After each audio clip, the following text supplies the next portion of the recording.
Uh, Good morning. And during the Corona crisis, most of the entrepreneurs must be wondering about where the world is heading and how they are going to face the days to come. The next quarter until December, it's going to be a huge concern. And certainly, there is going to be a huge recession globally, which they are going to face sooner. It could be a kind of an business loss or whatever it may be. So, I would like to talk today about how can somebody can make profit out of their loss. This is going to be a kind of an raising the eyebrow for many of the people. So it's better let me share what it's possible and how it's going to happen. I met a fantastic entrepreneur a couple of years ago. So, who's very subtle, humble, quite an intelligent guy. He's not doing small business. It's like a kind of quite a few $1 million turnover per year, and he's been operating quite successfully. And there was a slope down. He started to identify where they are going to do that. The business remains the same. Retaining the customer clients are all going well. All of a sudden that he thought about it, how I'm going to really control this. So it's not possible. So he pulled himself, handing over most of his management stuff to these managers. And one thing I just wanted to call upon is that most of the people think out of the box. The important aspect here is to think within the box. So he worked out on his kind of a control called waste management within his own organization, identifying. So the important aspect is to know where we make loss. If anybody would know where they are making losses, they will immediately identify it. I would challenge like majority or 90% of the even the senior level management, the top management, multinationals may not know how to identify where they are making loss. A simple tip I would like to share how he has been able to do that. So he became an in charge of waste management, started to talk to his people, started to talk to his management openly why he is going to do that. So he identified three things. One is that what is going waste from my company. Two, the pilferages. Is there any leaks which are happening? The third one is that the so-called miscellaneous, which is going to have a huge impact. Later on, it will contribute towards the contingencies, which is quite an uncertainty what you're going to do that. So this person was smart enough, spent 1 year of his time, started to look even to the level of purchases and material purchases, excess.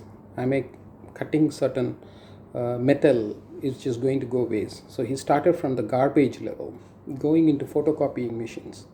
What is happening on how much of the papers are wasted.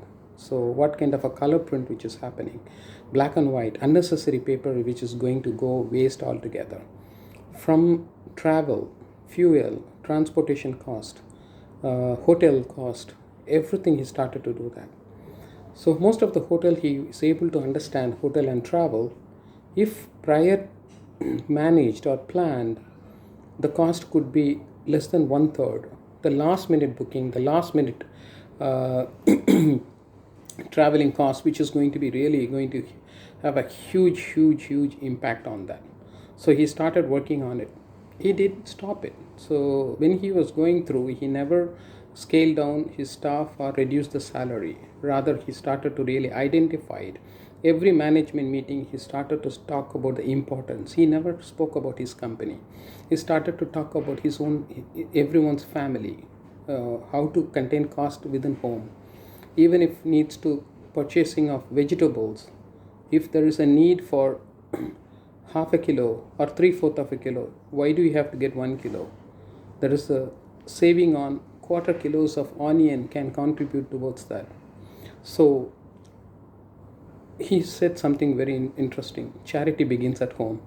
If my managers and my workers knows how to manage their own homes at what it's needed, not to have any waste or pilferage going on, and that's going to be the mindset which I wanted to have it, sensitizing his staff and understanding what he's going, making a participator rather than a critical part of what it is going to be doing. And he was just doing a $10 million business a year, which is really going to be a big contribution for it. And he started working on telephone calls, okay, and how much of wastage of calls and every bit of that he started working on it. Trust me, by the end of the day, he said, and I was asked to do due diligence of his company, and every impact verifiable indicator contributed towards that. There was a small slowly started inclining about these kind of thing. Every penny that he saved contributed to the bottom line,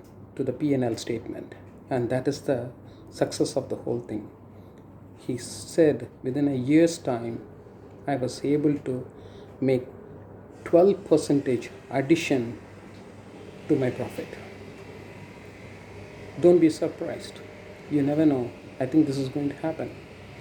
Presently, I'm involved in certain projects as a consultant in UAE. Okay, this is a kind of it's also a few $1 million business, working on a few energy level projects. Trust me, it's like most of like a kind of a cash flow management type, and no planning at all. Delay in decision making, and also procrastinating, and not even understanding. He said the thing, I don't care about the losses, sorry, I don't care about the waste, I can just dump it in my yard. And with my understanding, I would say the thing, minimum, we are just preliminary to say the thing, the delays and the not proper planning has contributed 30% of the loss ratio, and break even is also having a huge impact on that.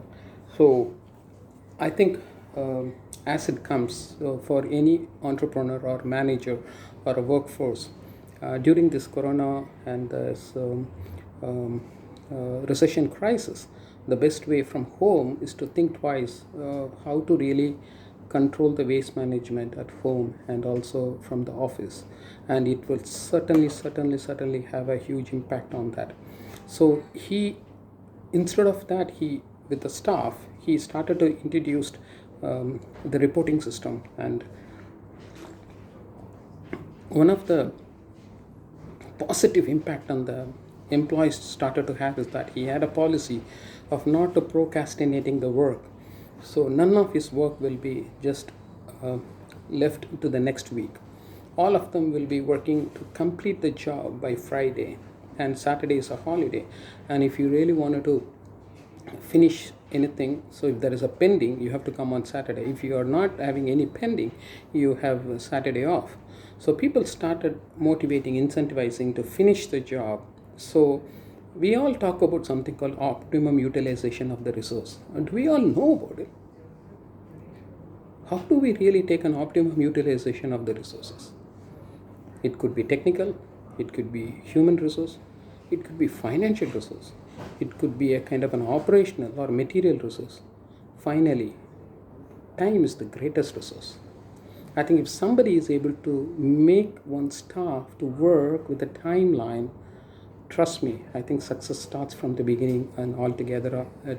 Okay, so utilizing the resources is extremely important. A few years ago, we had a management meeting, and it was in a kind of an fluid management guy who said something very interesting. When there is a leak in the pipe, the more pressure that you try to put on, it's going to make the holes much bigger and open up more leaks outside.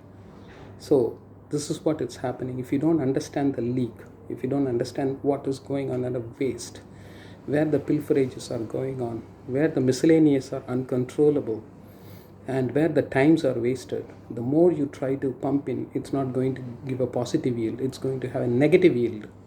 I think it's better to address the issues. Trust me, I'm 100% sure we all can make profit out of our loss. I think this is going to be useful. Please share your comment, and if any kind of an more information or more advices that you need from a management point, feel free to contact me. Have a wonderful day. I hope this is going to be useful for you. Bless you all. Thanks. Take care.